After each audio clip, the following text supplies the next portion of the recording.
বিসমিল্লাহির রহমানির রহিম। এনইভিডি একাডেমির পক্ষ থেকে সবাইকে স্বাগতম। সুপ্রিয় শিক্ষার্থী বন্ধুরা, কেমন আছো সবাই?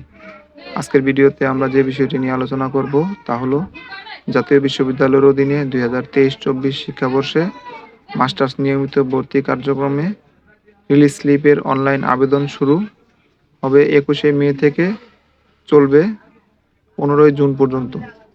ধন্যবাদ।